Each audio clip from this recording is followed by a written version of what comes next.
Bismillahirrahmanirrahim. Assalamu alaikum, dear participants. Welcome to this session of textual study of the Quran. So this is verse 188 from where we are going to start today. And once we are through with this literal and idiomatic translation of this section, inshallah, if we have time, we'll begin with the next section of verses. So we start off now. Bismillahirrahmanirrahim. وَلَا تَأْكُلُوا أَمْوَالَكُمْ بَيْنَكُمْ بِالْبَاطِلِ wa and la don't. Ta'kulu, you consume. Amwalakum, your wealth. So amwal is the plural of mal, and when it is said amwalakum, it means your wealth. And I have pointed this out before as well, that the pronoun kum is used for the plural. So amwaluka would mean in the singular your wealth, implying one single person, and when we say amwalukum, it implies the plural, which means the wealth of all of you. Bainakum, this kum is the same as what we have just referred to. Baina is between. So bainakum would mean between you. So do not consume one another's wealth. This is up till here. And then it says bil batil. Batil is of course evil or unjust. So idiomatically we can say that it means that do not consume your wealth which belongs to you in an unjust way. Wa and tudlu biha, make it reach. Tudlu biha, to make it reach. Ila, towards al-hukam, those in authority. Hukam is the plural of hakim, and it means those in authority. Lita'kulu, so that you, fariqan, from among people, min, their, amwalin nas, their wealth. Amwal again is the same word as amwalakum. The only difference here is that it is without a pronoun. Nas is people. Bil ism would mean with injustice. Wa and antum, you. Ta'lamun, you know. So from here, watudlu biha ilal hukam would mean so that you make it reach those in authority.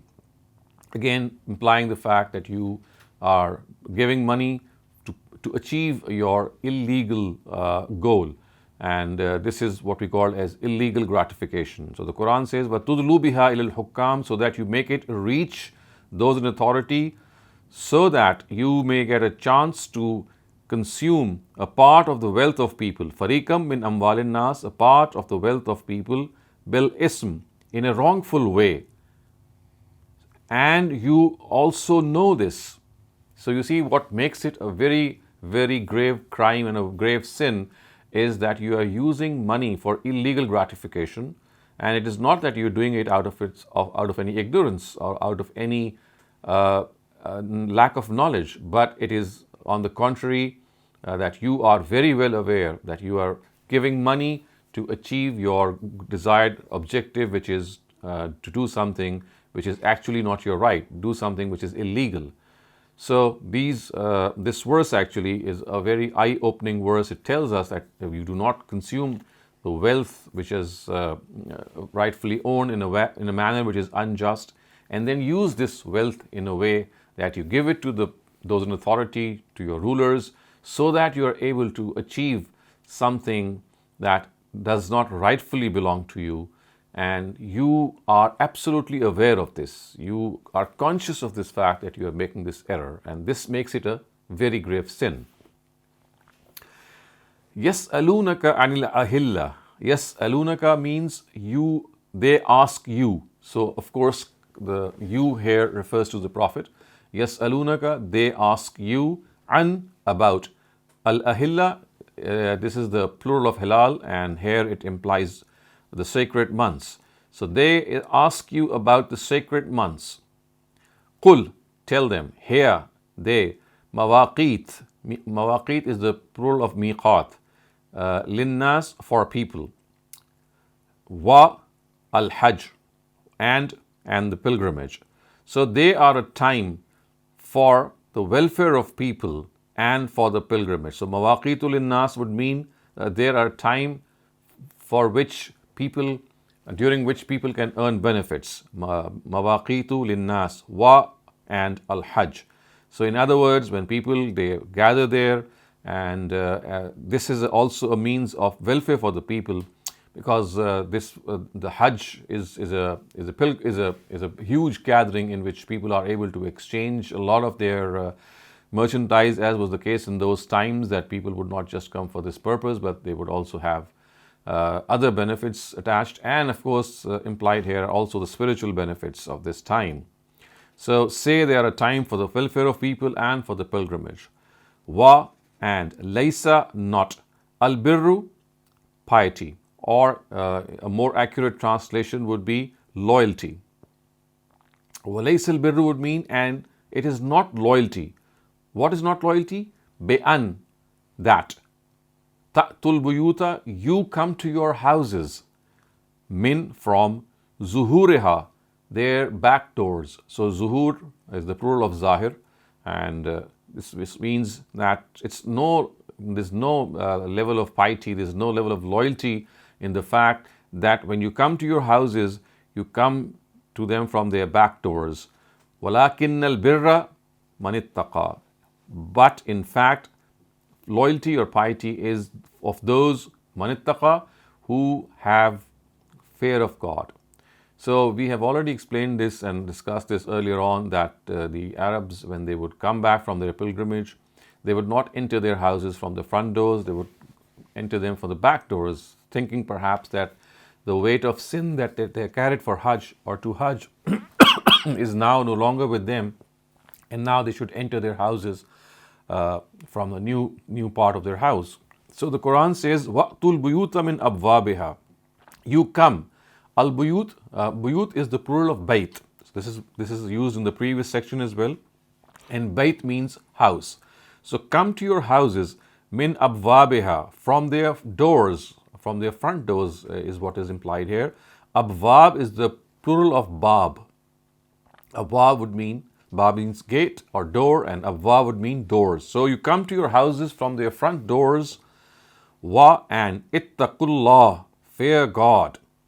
لَعَلَّكُمْ تُفْلِحُونَ, so that you, tuflihun, prosper. This kum should always remain in your mind, that this is basically a pronoun, and it's a plural pronoun, and you can see in our earlier verses it has occurred as a plural pronoun. Amwalakum, of course, has been used earlier on. So amwalakum is your wealth. Similarly, la'allakum would mean so that you. So this ending with the pronoun kum should get now stuck in your mind, that it basically refers to people who are found right in front of the speaker, and they are more than one, which means that they are in the plural. Tuflihun would mean so that you prosper. In other words, the Arabs are being warned and cautioned, and they are being, in fact, reprimanded, that this is no piety that you think that when you return to your houses, you should enter from your back doors. This was an innovation that was found in amongst the Arabs of those times, and the Quran had to correct it, and so it did. Wa qatilu, fight, fi sabilillah, in the way of God. So sabil is way, Allah is God. So qatilu is to fight, and fight in the way of God. Allazina, with those. Yuqatilunakum, who fight with you. This kum is the same kum. Yuqatilunakum, who fight with you. Wa and. La, not. Ta'tadu, commit excess. So what is being said here is that you fight in a way which is exactly the same as you were fought with. I mean, you should not exceed those limits, which means wala ta'tadu, and do not exceed limits. Inna, indeed, Allah, God, la, not, yuhibbu, likes, al-mu'tadeen, those who transgress. So it means that indeed, God does not like those who transgress or those who exceed the limits. So mu'tadeen are people who exceed the limits. Wa and uqtuluhum. So when we read it collectively or jointly, it would be pronounced as waqtuluhum. Otherwise, it would be wa uqtuluhum. So waqtuluhum would mean and you fight with them.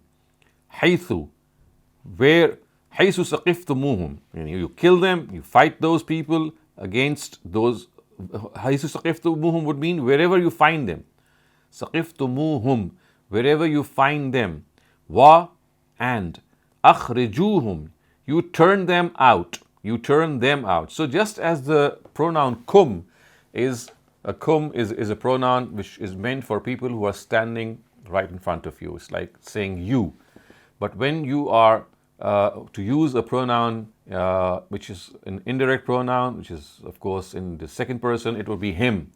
It means they. So just as kum is you, him is they. So akhrijuhum would mean you turn them out. Min from haisu, that part. Akhrajukum, they turned you out. So you turn them out from the place where they turned you out, of course referring to the Kaaba, and this we have already discussed earlier on in our previous sessions, was the journey which the Prophet and his companions were told to undertake in order to do Hajj, and they were told that if this is going to be a journey in which the Quraysh are going to stop you, then you can of course retaliate, but that retaliation should not exceed the limits. It should be commensurate with the killing that they are inflicting. So, and then it says, wal fitnatu ashaddu min al qatl. Al fitna, here it means persecution. Ashaddu, far greater. Min, from. Al qatl, killing. So this is a very important directive of the Quran. It says persecution is a far greater crime than killing. I mean, we know how heinous a crime murder is, how heinous a crime is to kill someone. But the Quran says, al-fitnatu ashaddu min al-qatl. When you persecute people, it is far worse than killing them. And what exactly is persecution? Persecution means that you do not allow people to follow their own religion. You force them into some other submission. You force them to follow some other religion.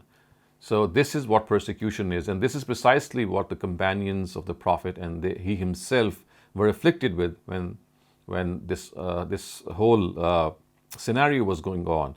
So it says, "Wal fitnatu ashaddu min al-qatl," that if you persecute people, then this is far worse than killing them. Wa, and la, not. Tuqatiluhum, you fight with them. In the, near. Al-Masjid al-Haram, of course, refers to the Kaaba, the sacred mosque. Remember the word haram, just as it is used for something which is forbidden, it is also used for something which is sacred. So Al-Masjid al-Haram will mean the sacred mosque. Hatta, until, yuqatilukum, they fight you, fihe, in it. So the idiomatic translation would be, and do not fight with them near the sacred mosque until they fight you in it. فَإِن قَاتَلُوكُمْ, so fa is therefore, in is if, قَاتَلُوكُمْ, they fight with you, فَقْتُلُوهُمْ, you kill them. كَذَلِكَ, in this way, jaza, reward, al-kafirin, the disbelievers. So, فَإِن قَاتَلُوكُمْ فَقْتُلُوهُمْ. So, if they wage war, if they fight with you, you also fight them. This is the reward of the disbelievers. Fa, again, is as I said, is a particle of, it actually expresses the fact that therefore, and in is a particle which expresses condition. Intaha would mean if they desist.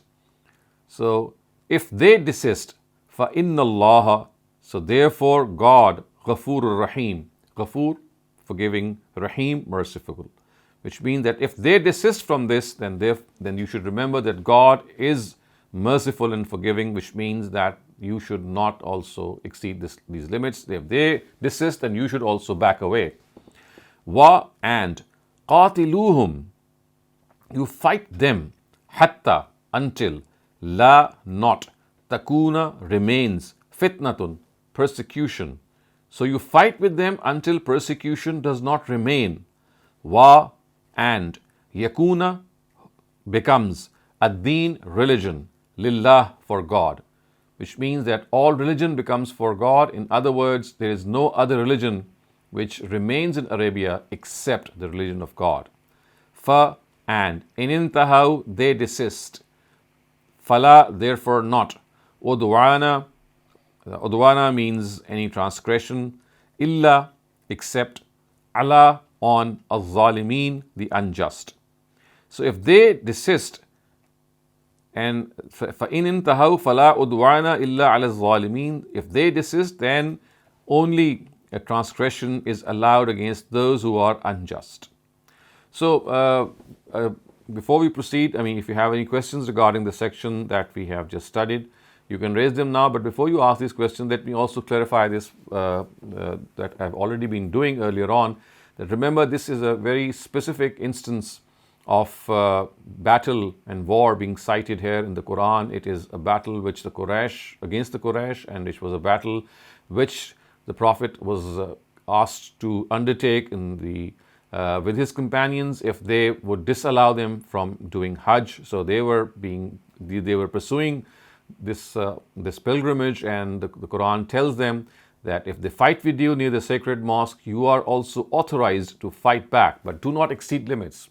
Just fight the way they are fighting, and if they have turned you out from that place, then you are also eligible to turn them out from that place. But remember, this should be in a commensurate way. But if they desist, you also back away, which means that you must not take the initiative. You must not take the first offense. The offensive should not be from yourself. If they are offensive, then you can defend. This is what the Quran has told us, and remember, this has a very specific context. So, in case you have any questions regarding what we have studied until now, please raise them now. Thank you, Dr. Saleem. Our first question in the chat is asking, fitna is a comprehensive term, but you've confined it to just persecution. Yes, because the context tells us that the fitna here is referring to persecution. The word fitna, when it is used as a common noun without an alif lam, it would imply any sort of trial or test. But with this alif lam, which is an article which specifies the nature of a fitna, it is referring to a specific type of fitna. It is referring to a specific type of trial, and that is the trial of persecution. And this al-fitnatu ashaddu min al-qatl, it tells us that this is no ordinary trial. This is a trial in which you are forcing people to leave their religion. So this is the implication of the word fitna. Thank you, Dr. Saleem. Next question comes from Shabnam. Shabnam, please go ahead. Thank you भैया sir ये अभी आपने pilgrimage की बात की profit सल्लल्लाहु अलैहि वसल्लम की सर मैं थोड़ी कंफ्यूज हो गई प्रॉफिट ने तो एक ही हज किया था और वो फतेह मक्का के बाद था तो सर इसका क्या टाइम ऑफ रेवलेशन है जिस So basically, this is something that they had been asked to undertake, and remember, this never took place, and the whole episode ended in the form of Sulh Hudaybiyah, and the Prophet just took off his ihram.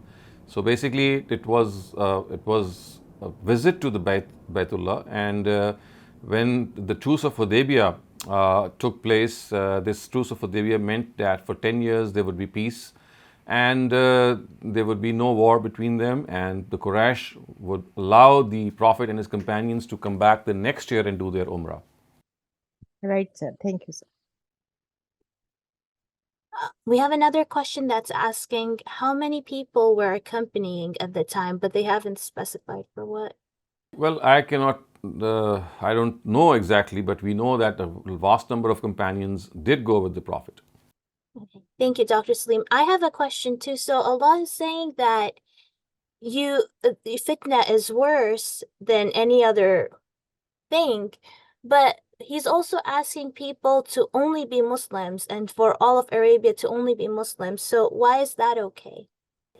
So that is a specific status which is given to the land of Arabia, and that is it was chosen as the center of monotheism. So we've discussed this elsewhere, that the Almighty, when He made this promise with Abraham that He will grant him the sovereignty and supremacy of all mankind, the way that would be done is that He would settle His progeny, one part of His progeny in the land of Arabia or Hijaz, and the other part of His progeny in Palestine. Of course, we know this is what happened in history also. So the purpose was that in order to perpetuate religion after Abraham, the way which the Almighty selected was that He made these two areas or these two territories on the map of the world as centers of monotheism.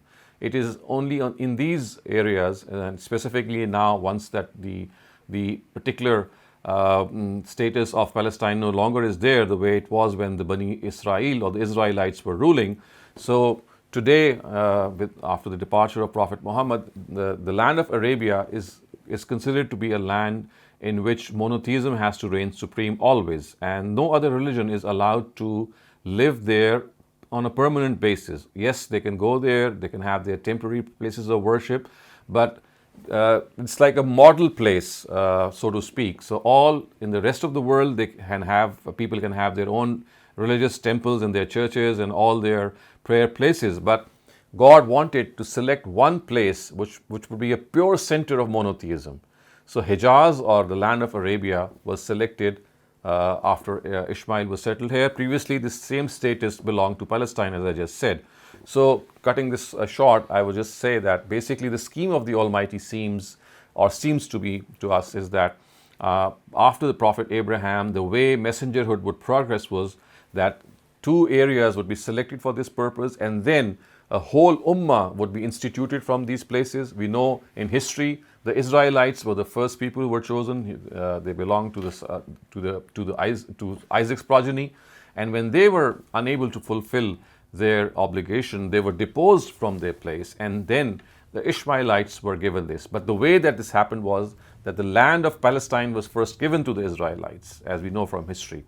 And then the land of Arabia was given to the Ishmaelites so that they could make it a model place of monotheism. And then from there, they are able to communicate the facets of religion to the rest of mankind. But as I said, this is just specific to the area of Hijaz in this case. And it does not in any way entail that in other parts of the world where Muslims exist or they are living, they are to adopt the same behavior or attitude.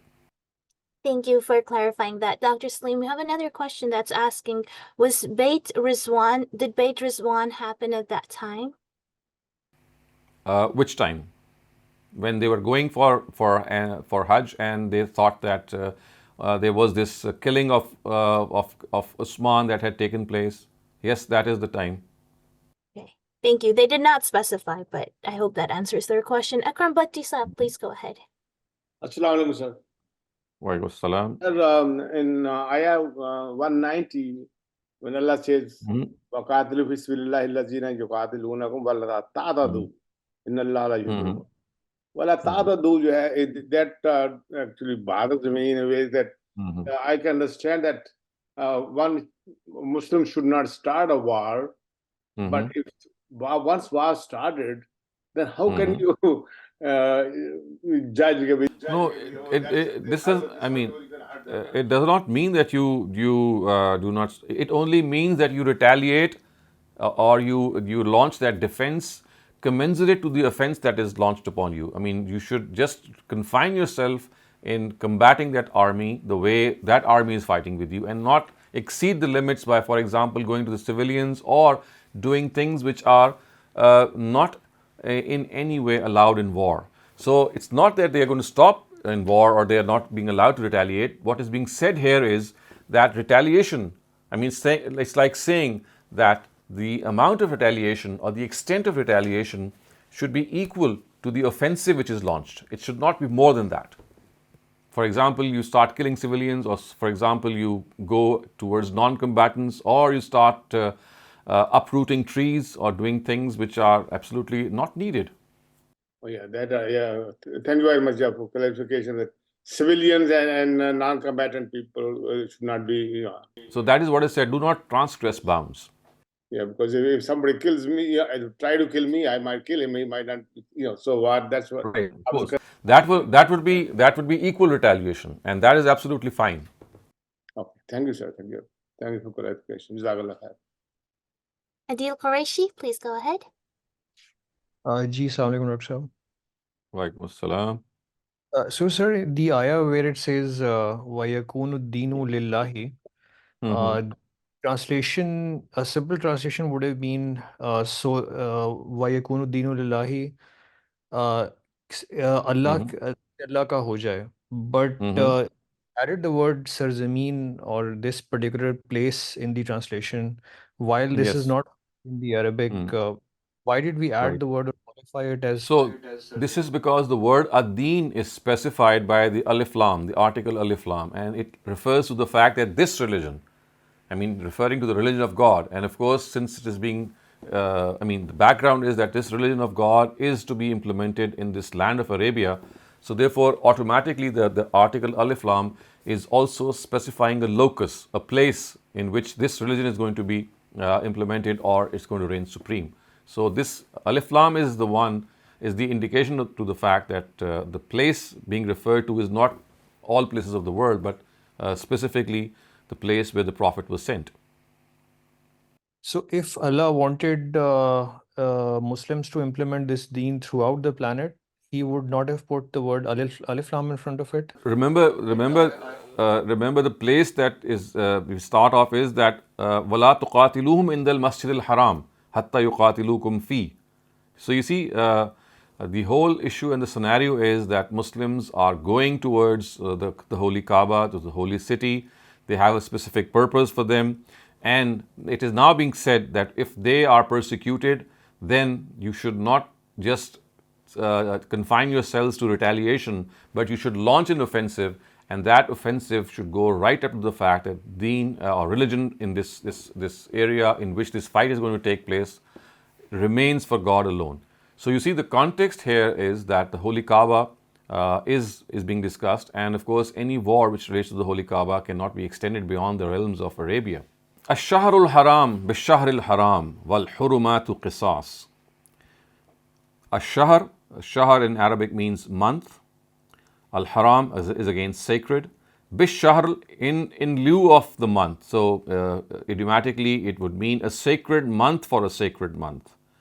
Wa and Al-Hurumat, it means sacred things. Qisas means retaliation. So what it implies here is that a sacred month is for a sacred month, and similarly other things also are subject to retaliation, or they are subject to qisas. Fa, therefore, man he i'tada alaykum, who inflicts excess on you. I'tada, excess. Alaykum, on you. Who inflicts excess against you. Again, it's the same kum that you can see, the plural. Fa'tadu alayhi. You inflict the same excess against them. So those who transgress against you, those who inflict excess against you, you also inflict excess against them, but it should be equal. Bimisli martada would mean to the same extent. It should be to the same extent. It should be misl. It should be equal. Martada alaykum, what they did against you. Ma, what i'tada, committed excess, alaykum, against you. So that again is the is what was also mentioned earlier, that if they commit an excess, then you're also allowed to commit that excess, but then it should not be beyond what was afflicted against you. Wattaqullah, and fear God. Wa'alamu, and understand. Anna, that Allah, God, ma'a, with al-muttaqeen, the pious. So fear God and know that God is with the pious. Wa, and anfiqu, spend, fi, in, sabil, way, Allah, God. So idiomatically, and spend in the way of God. Anfiqu fi sabilillah, and spend in the way of God. Wa, and la, not. Tulqu, you throw yourself. Bi aydikum, from your own hands. Ila, towards. At-tahluka, destruction or death. So in other words, what is being said is that when this whole scenario arises that you have to fight with these people, then of course this would need money as well. This would need resources. So for this purpose, anfiqu fi sabilillah, this is the cause of God. This is war against evil. So for this, resources would also be needed. So you spend for this. And if you don't spend, the Quran says it would be as if you are consigning yourselves to destruction. So this means, وَلَا تُلْقُوا بِأَيْدِيكُمْ, do not consign yourselves from your hands. It's saying that you are doing something from your own hands and consigning yourselves towards destruction. Wa, and ahsinu, do good. Inna, indeed, Allah, God, yuhibbu, likes, al-muhsineen, those who are gracious. So indeed, God, wa ahsinu would mean and be gracious, because God likes those who are gracious. Yuhibbu means He likes, al-muhsineen, who are gracious. So again, the context here is that if for this war there is this, if they violate a sacred month, you are also allowed to violate the sanctity of that sacred month. So, of course, fighting in the sacred months is not allowed. But if they fight you in the sacred months, then the qisas of that is that you are also allowed to take, equal revenge, but should not exceed that equality. And this is what has been laid out earlier on. And then it is said that for this purpose, if this resources are required, then you should spend those resources. Remember, this is the highest form of sacrificing yourself for the cause of God. And if you don't do so, what you would be doing is tulqu bi aydikum ila tahluka. You will be consigning yourself to destruction by your own hands, which you should not do, because you will be responsible for this purpose. And now, wa atimmul hajja wal umrata lillah. Wa and atimmu, complete. Al hajj, pilgrimage. Wa and al umrah, of course, is the lesser pilgrimage, or the umrah itself is what we call as lesser hajj. So the Arabs used to call umrah as al hajjul asghar, and the hajj, or what we call the greater pilgrimage, or al hajjul akbar. So the word hajjul akbar has been used also in Surah Tawbah, and generally it is confused. People think that al hajjul akbar is the hajj which is offered on the day of a Friday, when the day is Friday. Whenever hajj occurs on a Friday, people think that is what is called al-Hajjul Akbar. This is a very common misconception. The fact is that Hajj is Hajjul Akbar, which means the greater Hajj, and Umrah is Hajjul Asghar, which means the lesser Hajj. So it says, complete your Hajj and your Umrah, complete your pilgrimage and your lesser pilgrimage for God only. Lillah, for God. But in, if, uhsirtum, you are besieged. Fa in uhsirtum, but if you are besieged, fa, therefore, ma, what, is taysara, available, min, from, al had, animals of sacrifice. So remember, this was what was done, that for Hajj and Umrah, people would take animals of sacrifice and they would put collars around them, and the Quran is referred to them as qalaid, which means that they would be meant for sacrifice in the holy Kaaba, and they would walk towards the holy Kaaba from wherever people would go for Hajj. And the Quran says that if you are besieged on your way, which means that you're not able to reach the holy Kaaba, either for Hajj or for Umrah, then what should you do? For mastaysara min al-hadi, wherever you are besieged, wherever you are not able to go beyond that point, on that place, whatever animal you have, you sacrifice it. Fama, therefore, istaysara, available, min al-hadi, whatever hadi is available. Hadi, of course, as I said, refers to the animals of sacrifice. Wa and la, not. Tahliku, shave off. Ru'usakum, your heads. Again the same kum, your heads. Hatta, until. Yabluga, reaches. Al-hadiyu, the animals of sacrifice. Mahillah, their place of sacrifice. So what the Quran has said here is, La tahliku ru'usakum, do not shave your heads. Halaka, of course, means to shave one's head, and tahliku would mean you do not shave your heads. Ru'us is the plural of ras, and kum, of course, is your. So do not shave your heads until reaches, yabluga, reaches, al-hadiyu, animals of sacrifice, mahilla, their place. So the cutting of hair or the shaving of hair, as we know, the sequence of this is that once the animals have been sacrificed, we know only after that the ritual of shaving off your hair has to be conducted, not before that. So the Quran says that you must stick to the same sequence, that unless these animals they reach their place. So remember, the whole scenario is like this, that if you in the times of the Prophet, because this actually happened, and later on also it's a guidance, that if you get besieged from going to the actual place of Hajj, then you stay where you are, but you send those animals if possible. and once they are sacrificed, after that, the Quran says you are allowed to shave off your head. Unless that happens, you should not do that. But then there is an exception which the Quran is given, and what is that? It says, fa, therefore, man, he, kana, is, minkum, from among you, maridan, sick. But he from among you who is sick, aw, or bihi azan, is bihi azam min ra'sihi, or has some ailment in his head. Aza is ailment, min ra'sihi, from his head. Ra's is head actually, and we have just seen the plural of ra's occur in the previous part, which is ru'us. So you can see two words, one singular and one plural occurring one after the other. Ru'us is the plural of ra's. So it says, faman kana minkum maridan, anyone amongst you who is a mariz, who is sick, aw bihi azam min ra'sihi, or he is inflicted with something in his head, which means that he suffers from an ailment of the head, then what should we do? فَفِدْيَةٌ min sayamin, then he should give in ransom. Fidya is ransom. Min sayamin, some fasts.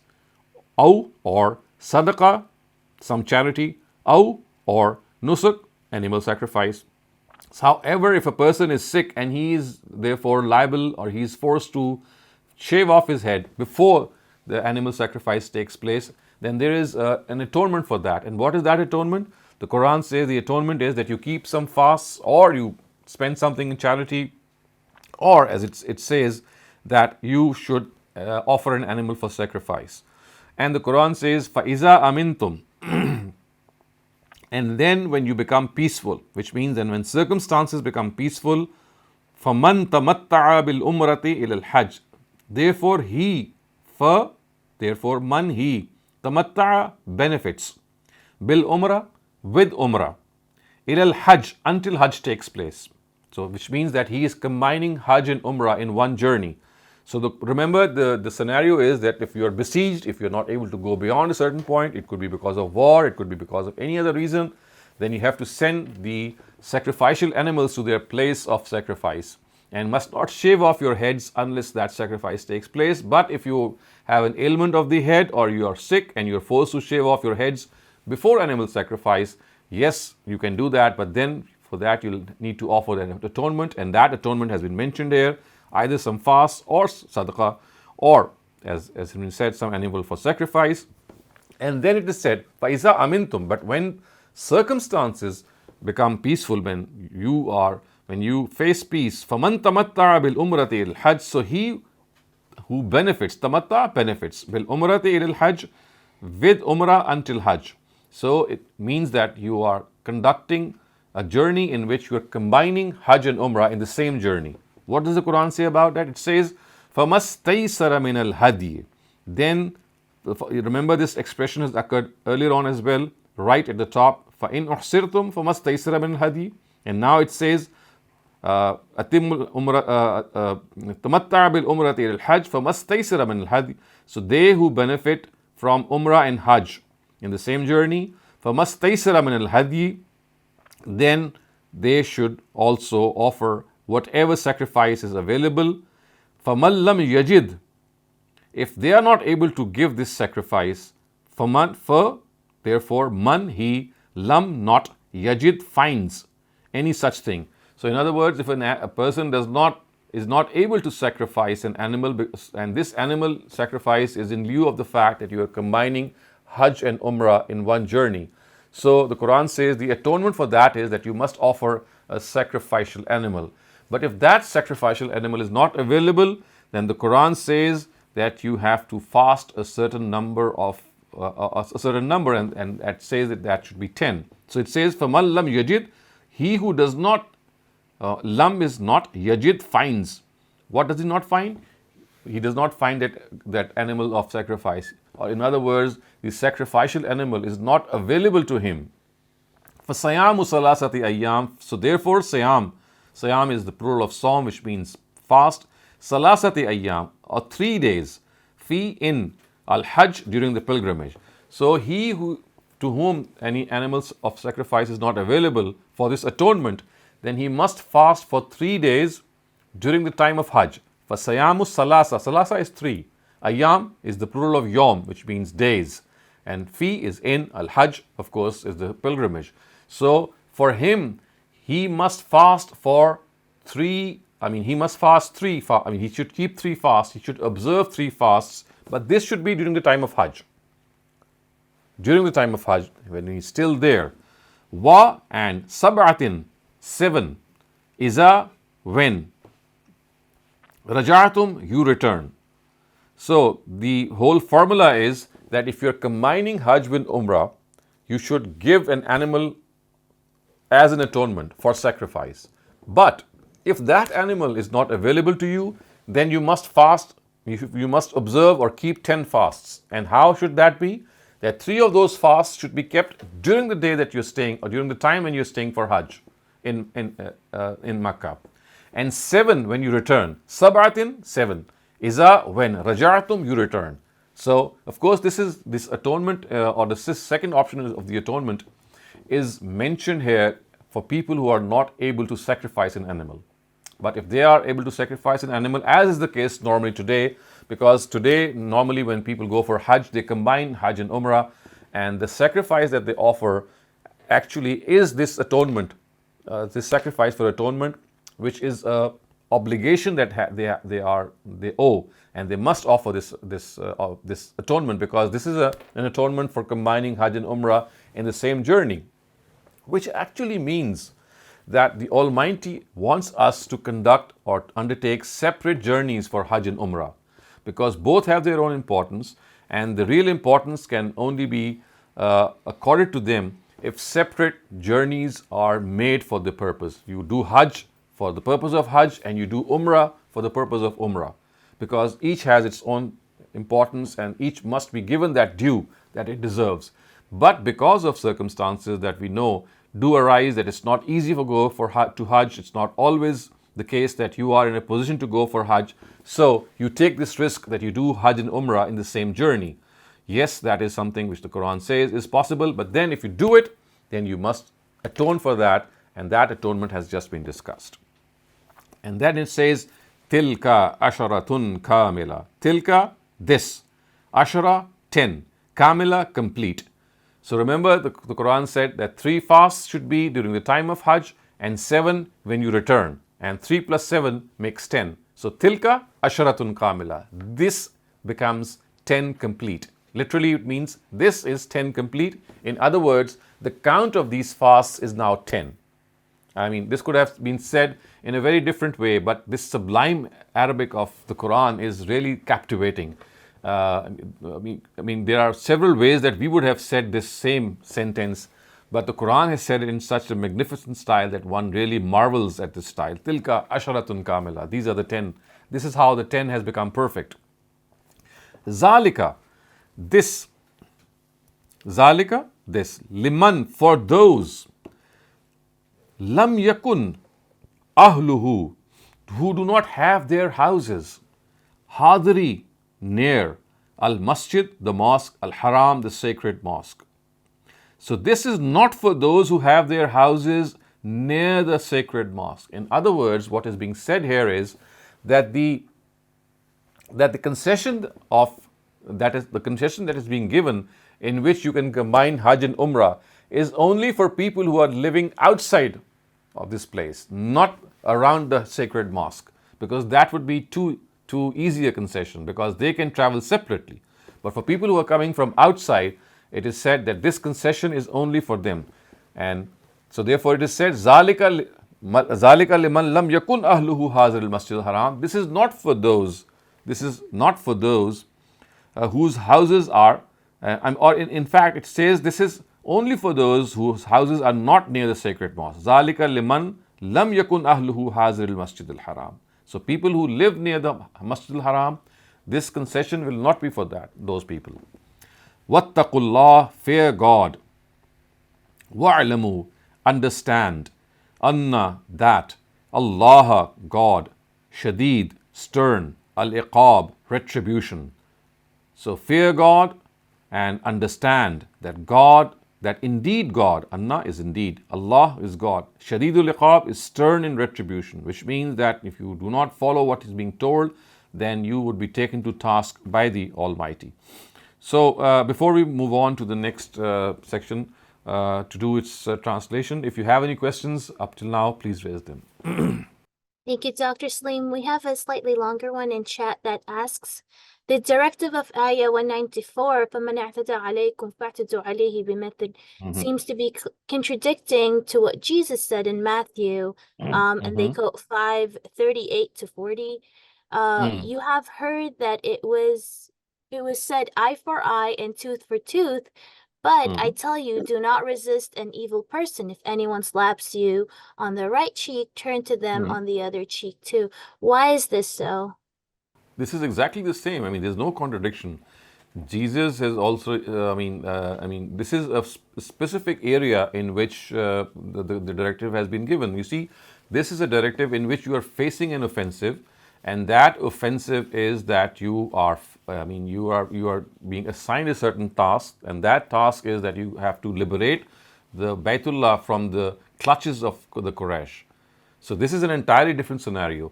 However, in this case in which you have referred to Jesus, he's talking about common morality amongst people.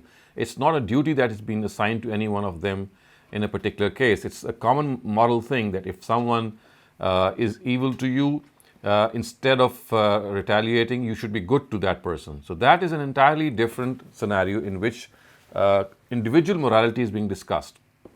Here, a certain task was given that they were asked to liberate the Baytullah or the house of God from the clutches of people who had taken to polytheism, and they had converted the house of monotheism into a house of polytheism. So this is a very specific task which was assigned to them. And even in this task, remember what the Quran has said, they were not allowed to take the offensive. They were not allowed to take the initiative. Only when the offensive would be launched against them were they allowed to retaliate. So even in such a case, the situation was that you would not be the first people to take the initiative. So the two cannot be held analogous to one another. That is an entirely different situation, and this is an entirely different situation. Thank you, Dr. Saleem. Shaban Ansari, please go ahead. Assalamu alaikum. Wa alaikum assalam. Doctor साहब, ये जो आपने बात कही कि हज के साथ उम्रा जमा करने की, तो और उसमें हदी कुर्बानी की जरूरत होती है, जो हम लोगों को नहीं पता थी। लेकिन होता है वहां पर 2019 तक तो वहाँ ऐसा ही हो रहा था कि लोग मस्जिद आयशा से 20 मतलब वो एहराम बांध के और 20 उम्रे कर रहे थे लोग। तो इसका मतलब क्या, अगर 20 उम्रे करेंगे तो 20 कुर्बानियां भी साथ होंगी उनके साथ। See, this is, I mean, if they are doing it, yes, right. I mean, you see, right. You see, what the Prophet has been has set as a sunnah, and of course recommended his companions, is that one umrah should be confined for one journey. So in one journey, you should not do more than one umrah, unless, of course, you are going to another city and then coming back from that city. For example, if you land in Jeddah and you do your umrah first, that is sufficient. That is your journey counted as one. But if you go to Medina or to some other city and then you come back again, it's like revisiting the house of God. So remember, it is a visitation that you are being asked to do. I mean, it's not, I mean, you just cannot do the same visitation in the same journey, because that would be a mockery of the actual ritual. What is being said is that if you are coming to the house of God from a different city, then do that visitation once only. Not so the right. Yes.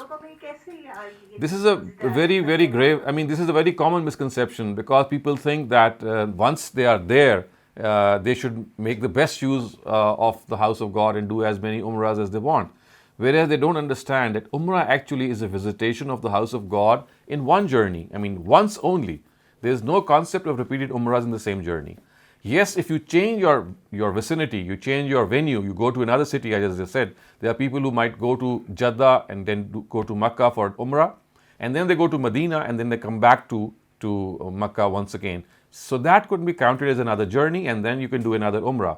But going outside the precincts of Haram and going to Masjid Aisha and then coming back by wearing the Ihram is just, mockery of the ritual.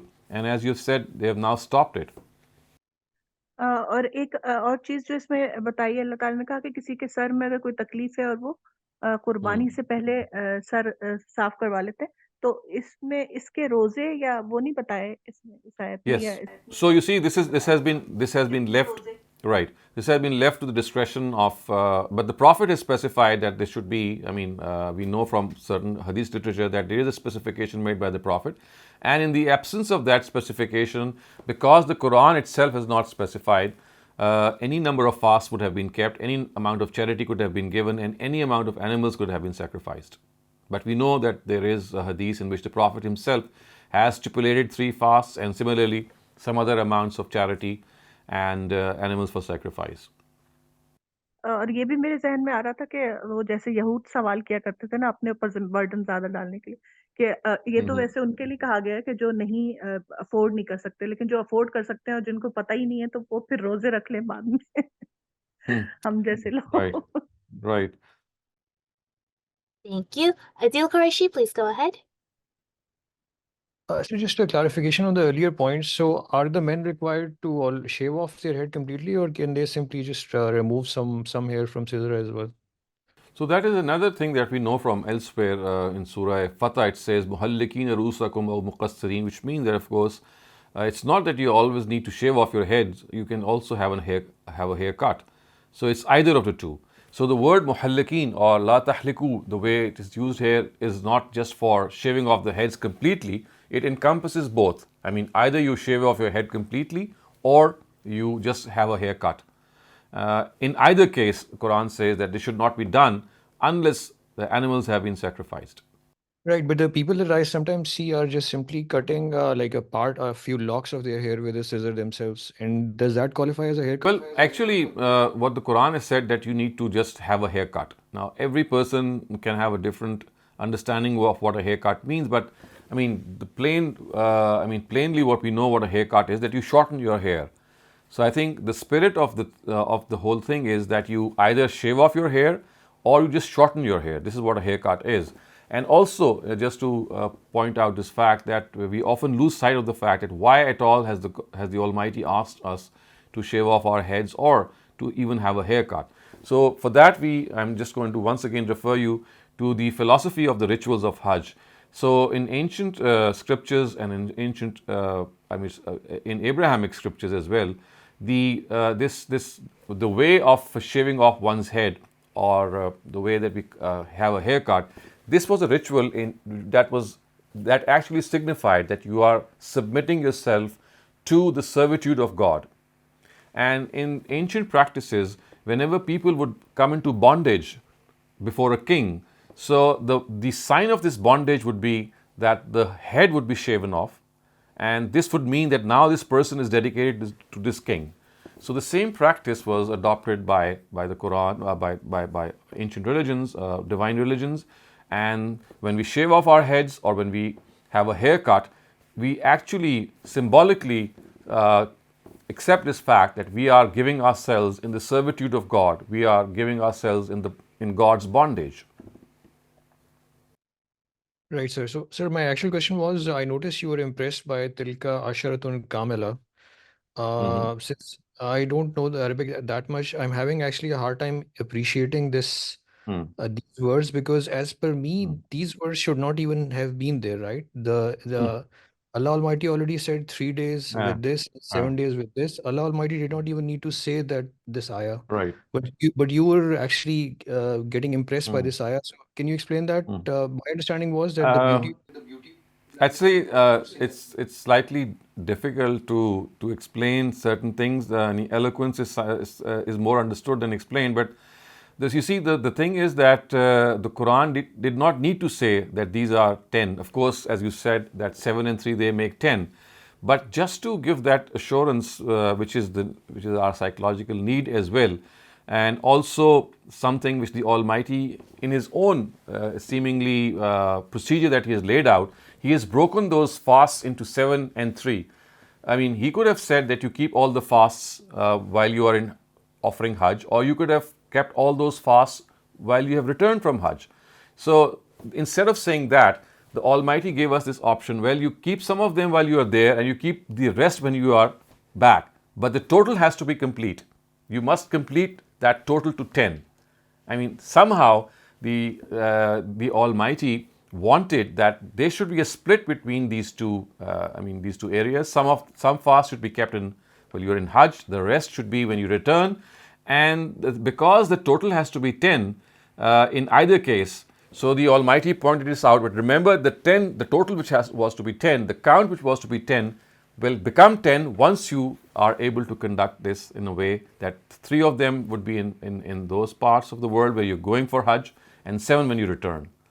So it's like just pointing out this fact that in fact 10 was what the Almighty had in mind, and now this is how that 10 has been accomplished. I know it's slightly difficult to, I'm at times over explanation is slightly difficult, but the appreciation lies in the fact that basically it was 10 fasts that were needed to be kept. But it But can't they be were 4. split into 2. But it can't be 4 plus 6 or 5 plus 5. It could not be that. No. It has to be 3 plus 7. It's as simple as that, because the Quran has specified it. Sure. Thank you very much, Dr. Saleem. Akram Bhatti, please go ahead. Assalamu alaikum, sir. Again, Walaikum salam. sir, the way you explained earlier in response to my question, what ta'addi is, here Allah Ta'ala says, فَمَنْ اعْتَدَى عَلَيْكُمْ فَاعْتَدُوا عَلَيْهِ بِمِثْلِ مَا بِمِثْلِ مَا اعْتَدَى. And then you gave example of attacking non-combatant and and civilian. So Right. here when Allah says, فَاعْتَدُوا عَلَيْهِ بِمِثْلِ مَا اعْتَدَى عَلَيْكُمْ. So what came to my mind is what's happening in Israel and Gaza. So if Israelis are killing their civilians, can their retaliation kill their civilian also? No, certainly not. Because if they are doing something wrong, you cannot do something which is wrong. You see, retaliation can never be immoral. So if they are spilling innocent blood, so see, if they are spilling innocent blood, you cannot spill innocent blood because they have nothing to do with that. They are not responsible for that.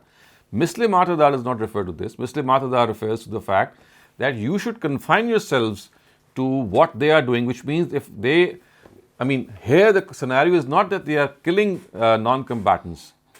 The scenario here is that they are killing combatants. So in return, Muslims are being told that if they have to seek revenge, that revenge should be confined to their combatants. So the context is entirely different because the non-combatants were being attacked. The Quran is not saying that. They were attacking combatants. So in return, Muslims are being advised that when you are being attacked, don't commit any excess. Don't go beyond what is your stipulated authority. So the offensive was being launched by the Quraysh, and the Muslims were being told that if that offensive is against the advancing army, you should not exceed the limits and go to other parts or to other people. Al-Hajju Ashhurum Ma'lumat. Al-Hajj, of course, is pilgrimage. Ashhurun, of course, means months. So Shahr is the singular, Ashhur is the plural. Ma'lumat means known.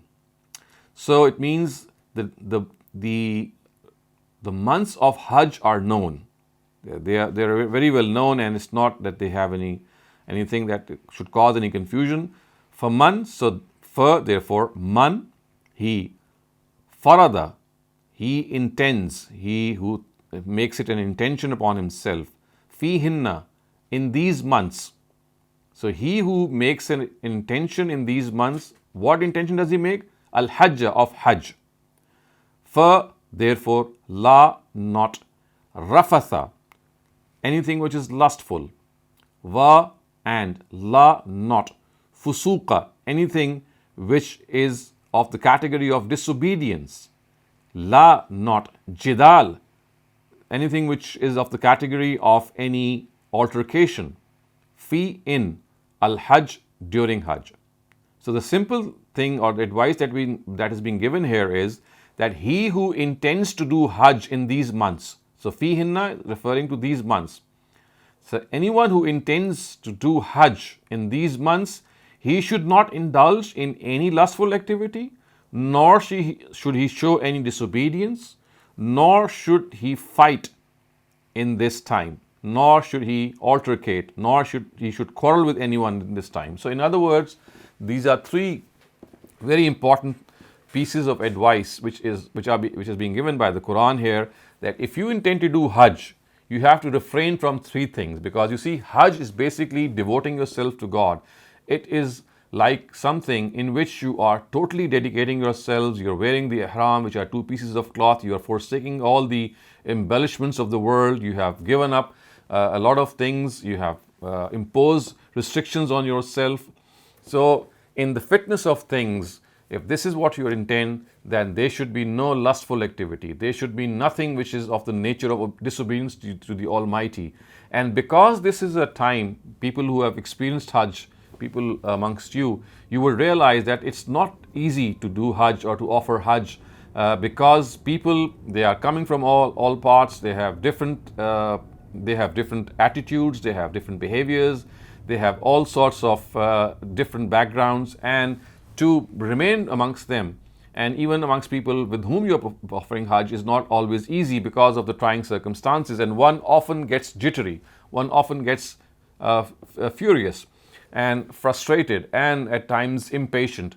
So the Quran is especially telling people that if you are going to do Hajj, if you're going to offer Hajj, you are going to face these trying circumstances, and patience here is a must. If there is a chance that you might need to argue with someone, just withdraw yourselves. Don't quarrel with anyone, because this is not the time to raise any quarrel. This is not the time for any argument. This is a time to devote yourself to the Almighty. And as I said, when there are people who are doing this in a collective way, there is always a chance that they could be colliding with one another. They would be in a situation in which the other person is not comfortable. So instead of arguing with the other person, just withdraw. Do not do any sort of argument with that person, so that all your mental abilities are focused towards this very, very huge ritual. So wama, wa, ma, what, taf'alu, you do, min, from, khair, good, ya'lamuhu, is known to Allah, God. So it means whatever good you do, or whatever you do from good. This is what its literal translation is, but min khairin actually means whatever good you do. Whatever good you do. Ma taf'aluhu min khairin wa ma taf'alu min khairin ya'lamullah. Whatever good you do is in God's knowledge. Ya'lamullah is in God's knowledge, which means that even if it is done in your own heart, even if it is not noticeable to people, remember it's noticeable to God. Whatever good you do is in God's knowledge. Wa, and tazawwadu, take provision. Fa inna, because indeed, khaira, best, provision, azad is provision, at-taqwa, piety. So what is being said is watazawwadu, and take provision of piety. Or in other words, what the Quran is telling us is that your provision, your resources, whatever you carry with you, the best of those sources is taqwa. The best of those resources is piety. Yes, you whenever you go out for Hajj, you take your resources, but the best of these resources is the resource of piety. In other words, once again, the advice which is being given by the Quran is that you have to be God conscious. Taqwa, as we all know, is a very, very important term of the Quran. It means to remain in one's limits. We must not cross our limits. A person who remains within the bounds of God is a person who is called muttaqi. He is a person who adheres to taqwa. So in this ritual of Hajj, because the times could be such that people might become impatient, they might become frustrated, they might become, they might even become sick, and as a result, all sorts of things might befall them. The Quran says, if you are going to undertake this journey, when you start this journey, or take this provision of piety with you, take this provision of being nobility with you, because this nobility and this virtue is what is going to carry you through this very difficult ritual, which might become difficult at times. Wa, and ittaquni, fear me. Actually, the words are ittaqunani. And ittaquni, or ittaquni, which would mean the ya has been dropped here. The Almighty says, fear me, ittaquni. Ya ulil albab, O men of intellect. or ittaquni, fear me, or keep fearing me, O men of intellect. Again, once again, the caution which is being sounded here by the Almighty is that if you have to go for Hajj, if you have to offer Hajj, then this is a ritual in which your patience will be tested, and the best provision that can counter this is that provision of piety, the provision of nobility, the provision of virtue itself. This is how you should conduct yourself, and remember that you have to fear the Almighty. The Quran says, "Wattaquni ya ulul albab," O men of intellect, you fear me, because you don't have to fear anyone else. You need not give any regard to other people as far as the bounds of God are concerned. You just need to be conscious of God's limits alone. لَيْسَ عَلَيْكُمْ جُنَاحٌ أَن تَبْتَغُوا فَضْلًا مِّن رَبِّكُمْ. Laysa, not, alaykum, on you, junahun, offense or sin, an, that, tabtahu, you find, fadlan, blessings, min, from, rabbikum, your Lord. So, idiomatically, it would be, there is no sin on you, there is no offense on you. Laysa alaykum junahun, there is no offense on you. That, an is that, tabtahu, you find, fadlan, blessings, mir rabbikum, of your Lord. So in other words, what is being said is that in this journey of Hajj, if there are other benefits that you need to accrue or acquire, then there is no offense on you. There is no offense on you. فَإِذَا أَفَزْتُم مِّنْ عَرَفَاتٍ, fa, and, iza, when. Afaztun would mean that when you come through, when you pass through that, min arafatin, from Arafat, fazkuru, you remember, Allah, God, inda, near, al-mash'aril haram, near the sacred monument, referring to the Muzdalifah.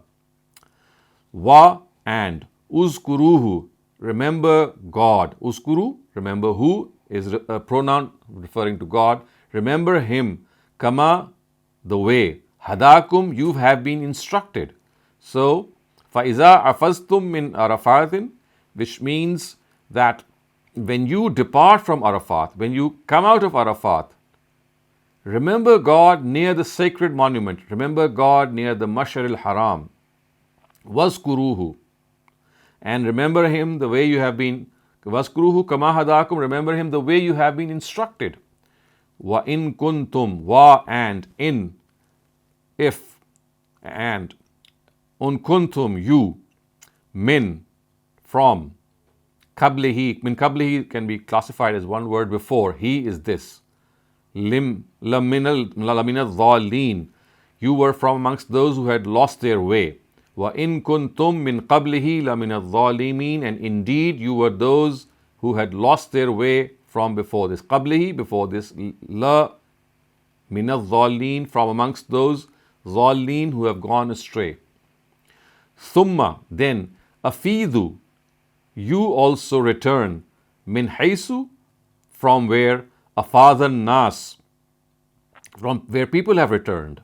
Wa, and, istaghfiru, seek forgiveness, Allah, of God. Inna, indeed, Allah, God, Ghafoor, forgiving, Rahim, ever merciful. So the Quraysh are being advised here that they must also go or return from the place where all other people would return. Wastaghfirullah, and you should seek repentance from God. Indeed, God is forgiving and ever merciful. So we've already discussed this earlier on, that the Quraysh would not go beyond, and they would not travel to where the pilgrims would do, and they would come back. And therefore the Quran is telling them that you also must go where all other people are going, and you should not think that you're crossing the limits of Haram if you're not going to Arafat. You have to go there in all circumstances, and you keep seek God's forgiveness, and you must understand that God is forgiving and He is ever merciful. Fa, therefore, iza, when, qazaytum, you finish, manasikakum, manasik is the plural of mansak, and mansak means rituals.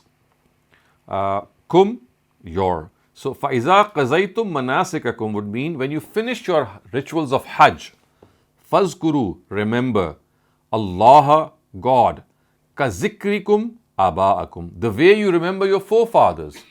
So the Quran is telling them that this was of course something which the Quraysh used to do. They would indulge in these debates of superiority amongst one another, in which they would regard their own forefathers to be superior to the forefathers of the other tribes. So the Quran says that you replace this by actually reminding yourselves of the greatness and exaltedness of the Almighty. So the way you used to remember your forefathers, the way you used to revere them, respect them and bestow them honor, this actually should be replaced by remembering God Almighty. So remember them the way you remember God, the way you remember your own forefathers. أو أشد ذكر, أو or أشد, even more, zikra, remembrance. So you should even remember them more than you remember your own forefathers. Remember God more than you remember your forefathers. Fa, therefore, فَمِنَ النَّاسِ, and amongst people, and he amongst people, man who, yaqul, says, Rabbana, my God, or our Lord, Atina, give us, fi, in, ad-dunya, this world, wa, and ma, not, lahu, for him, fi, in, al-akhirah, the hereafter, min, from, khalaq, share. So the Quran is telling us, فَمِنَ النَّاسِ مَنْ يَقُولُ, from amongst people there are those who say, فَمِنَ النَّاسِ, from people there are those, man who, يَقُول, say. What do they say? Rabbana, our Lord, Atina fid dunya, give us what you would like to give in this world. Atina fid dunya, which means that they are not asking for anything in the hereafter. So it is said that there are people who say that give us in this world, and they have no share in the world to come.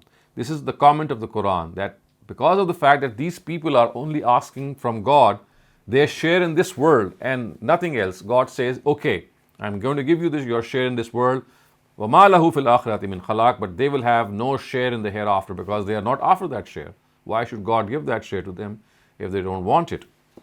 Wa, and minhum, from among them, man, they, yaqulu, who say, Rabbana, our Lord, Atina, give us, fi, in, ad-dunya, the world, hasana, what is good, wa, and, fi, in, al-akhirah, the hereafter, hasana, what is good, wa, and, waqina azab an-nar. Qina would mean save us, protect us.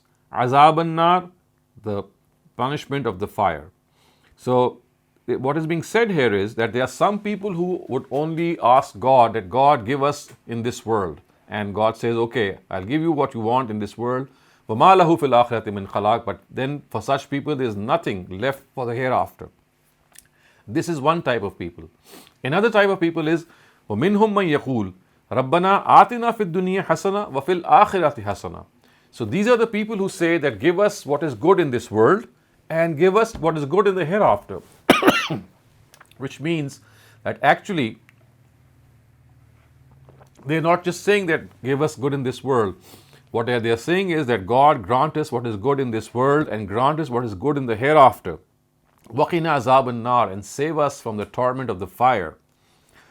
Ulaika, it is they, lahum, for whom, nasibun, a share, mimma, from among, kasabu, they earned, wa, and Allah, God, sari, swift, al-hisab, accountability. So God says, ulaika lahum nasibun mimma kasabu, it is they who shall receive a share of their earning. Wallahu sariyul hisab, and God is very swift, He is very fast in reckoning. So in other words, these are two types of people. One of these type is just asking for goodness in this world, but the other type says that, well, we would like our Lord to give us what is good in this world and what is good in the hereafter. We would like both of these gifts from you. So God says that ulaika lahum nasibum mimma kasabu, it is these who shall receive a share of their earning, and God is stern in accountability. He is swift in accountability. وَاذْكُرُوا اللَّهَ فِي أَيَّامٍ مَعْدُودَاتٍ. Udhkuru means remember. Allah, God. Remember God. Fi in. Ayyam again is the plural of yawm. So remember God in the days. What are the days? Ma'dudat. Ma'dudat means which are appointed. So remember God in these appointed days. Now, of course, this is referring to the stay in Mina. When people are stationed there, when they go there, they have to stay there for some time. But the Almighty has given some concession. It says, فَمَنْ تَعَجَّلَ فِي يَوْمَيْنِ فَلَا إِسْمَ عَلَيْهِ. فَمَنْ تَعَجَّلَ would mean, so therefore he who is in a hurry, he ta'ajjala is in a hurry, I mean he would like to go earlier, fi yawmain, in 2 days, fala isma alayhi, then there is no offense on him. Fala, not, isma, offense, alayhi, on him. So he who would like to hurry up and depart in 2 days, faman ta'ajjala, he who would like to hurry, he who is in some haste, fi yawmain, in 2 days. Yawmain is a dual which means 2 days. Fala isma alayhi, there is no harm. So he can stay for 2 days. Waman ta'akhara, wa, and man, he, ta'akhara, delays. I mean he stays for more than 2 days. Fala isma alayhi, for him also there is no offense.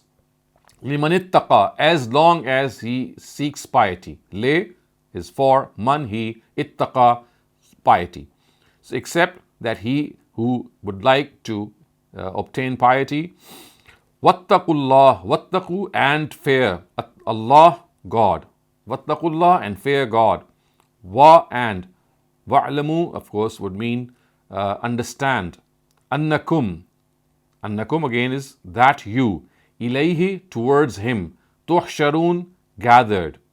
So fear God and understand that all of you will be towards him gathered, of course, referring to the fact that remember these are days of Hajj and Umrah, and especially in Hajj, if you have to stay for 2 days in Mina, that is fine. But if you want to stay for 3 days, وَمَنْ تَأَخَّرَ, that is also fine, as long as this is a person who is seeking God, who for those who are fearing God.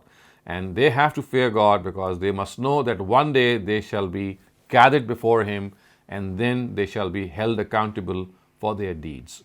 So this brings us to an end to this section of verses. Inshallah, we'll take up the remaining verses in our next week's session.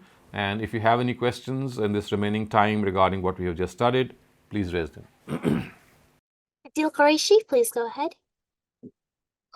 Sir, the ayah 197, if you could please share the Right. translation of ayah 197. I wanted to ask one thing. 197.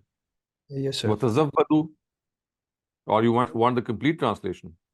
No, just the piety part, where it says وَتَزَوَّدُوا فَإِنَّ خَيْرَ الزَّادِ تَقْوَى. Taqwa. Right. Yes. So here you as well as Ghamidi Sahib have translated this, that take along with you the provision of piety, because the best provision in this is the provision of piety.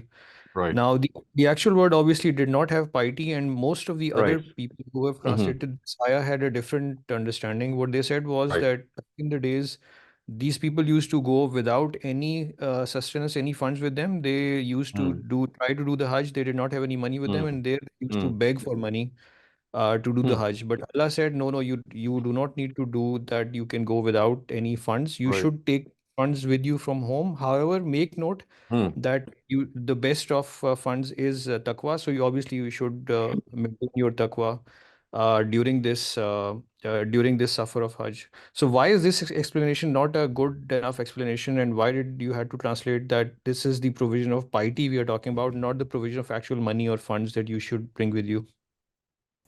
You see, the reason for that is that the word tazawwadu, I mean, this is something which the Quran did not need to tell them, that the provision that they need to take along with them is our worldly resources, because this is common sense. I mean, everyone who's going to depart for Hajj, he's going to take all those resources. What is being actually said is that the real resource is the resource of piety. So, if you take it also in the grammatical sense or in the linguistic sense, فَإِنَّ خَيْرَ الزَّادِ taqwa actually is a causative sentence, which means it actually is a corollary of what is being said earlier on. When I say that do this because this is the best of these things, it can only be meaningful when I am referring to those things earlier on as well. So now if I say that you go on a bicycle because it is the best journey that you can acquire when you go on a bicycle. So the word bicycle is already suppressed in my earlier sentence if I don't use the word bicycle.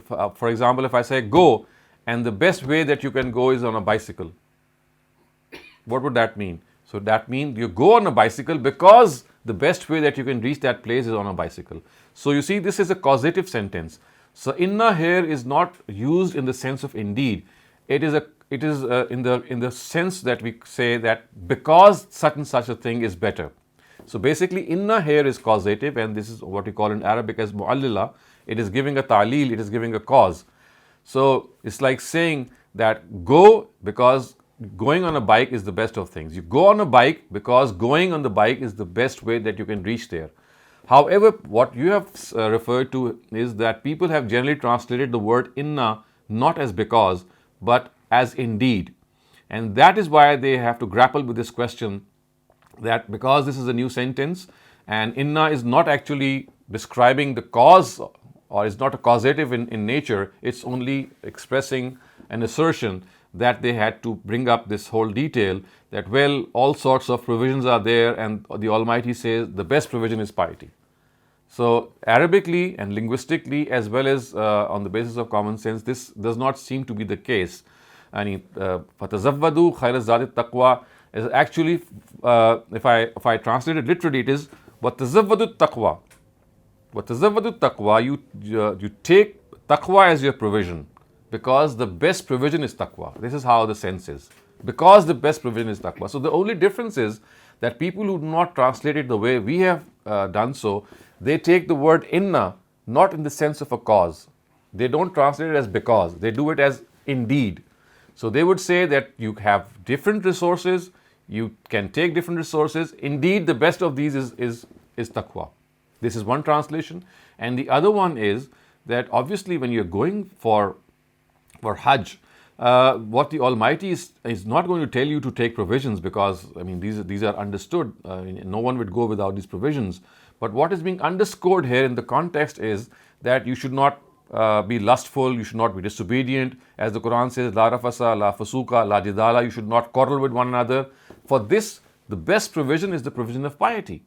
I mean, the context is telling us that basically it's the taqwa that is going to make you go through this difficult journey of Hajj. And just look at the previous verses in which it is stressed that وَمَا تَفْعَلُوا مِنْ خَيْرٍ يَعْلَمْهُ اللَّهُ, that whatever you do from this is going to be in God's knowledge. So if you're not able to abide by these promises, or if you are doing so and it's not you think it's not in the knowledge of others, but it's in the knowledge of God. So basically it is through this knowledge or this provision of piety which is going to take you through this difficult journey of Hajj. You take that provision, and this is how you will be able to do this Hajj in a very peaceful way. So the whole context. Sir, I think I got the point. Just one clarification. This word of talil or word of causation, is it fa inna or is it only? Yes, it is inna. Fa is therefore. Fa means therefore. So fa inna would mean either it would mean therefore indeed, the way they translate it, and the way we have done it is therefore. I mean so therefore. I mean the word fa is just so. Therefore is, I mean the word, since the word therefore can be used in both senses, the talil part is just inna. Doctor साहब ये हज करते हुए जैसे अल्लाह ताला ने कहा है कि जिदाल और नहीं होना चाहिए और तकवा का, तो ये हमारे यहाँ तो ये होता है कि हजरे अस्वद, हती और मकाम इब्राहिम जिसको समझा जाता है, और सही के वक्त और रियाजुल जन्ना के वक्त जो खींचा तानी और जो तूफान मचता है, तो वो जिदाल में नहीं आ जाता। और ये भी कहा जाता है कि जी कोई जिक्र ना किया करें आप, वहां पर अल्लाह ताला नाराज होता है, मतलब ये बुराइयां ना बयान करें। तो फिर इम्प्रूवमेंट कैसे आएगी अगर नहीं बयान करेंगे? वो शर्मिंदगी तो शैतान को भी होती होगी देख के कि ये है मुसलमान जो वहां हशर होता है, तो ये जिदाल में नहीं आ जाता। और तकवा का तो फैसला हो जाता है, तकवा तो खींचा तानी आपस में और लड़ाई झगड़ा होता है। तो ये अजीब चीज है कि क्यों हर जगह पे उन्होंने बना लिया कि नहीं यहाँ हमें जरूरी नफिल पढ़ने हैं, जिसको मकाम इब्राहिम समझते हैं, वो जहाँ पैर का निशान है, हतीम में हम Right. जरूरी नफिल पढ़ेंगे, रियाजुल जन्ना में हम जरूरी नफिल पढ़ेंगे, चाहे Hmm. किसी की गर्दन टूटे चाहे कुछ। Correct. You see, I think the basic problem here is slightly different, and that is the amount of people who do Hajj is in excess of 2 million. And this, I think, is something that needs to be checked, and especially people who are doing repeated Hajj. So, if you have a sizable amount of people, for example, people that you can manage, this problem will not arise. This problem has arisen, a number of others have arisen because the amount of people who do Hajj in excess of 2 million, imagine 25 lakh people sauntering through one place to another, and of course trying to outdo one another to perform these rituals. This is but a natural consequence. So I think what needs to be cut down is the amount of people, and repeated Hajj should also be. We know that there is an embargo on this. There is a restriction, but people still flout this restriction, and because unfortunately Hajj has become a commercial venture, and the Saudis they earn money through this in huge amounts. So therefore, if they are offering Hajj to, let's say, 3 million people or 2.5 million people, I don't like this to say, but because I've experienced this myself as well, it is like a commercial venture for them. They earn foreign exchange, and therefore they would like as many people as they can to offer Hajj. I think this is what needs to be checked. The real thing is that a very reduced amount of people, maybe 1 million or even less, because this is like a whole encampment which is moving from one place to another, and it's going to bound to cause problems for people who are coming from all parts of the world. There are so many different age groups, and there are so many things which people are not even aware of. So unless the amount or the count of people who do Hajj is controlled, these problems are bound to arise, I am afraid. कहते हैं कि उन्होंने हज इतना expensive कर दिया कि अब कुरानदाजी की भी नौबत नहीं आई, अब कम से कम लोग जा रहे हैं। So that is another thing that has happened, and Hajj has become very supremely expensive. Even the government-sponsored Hajj is now almost twice the amount that it was the previous year.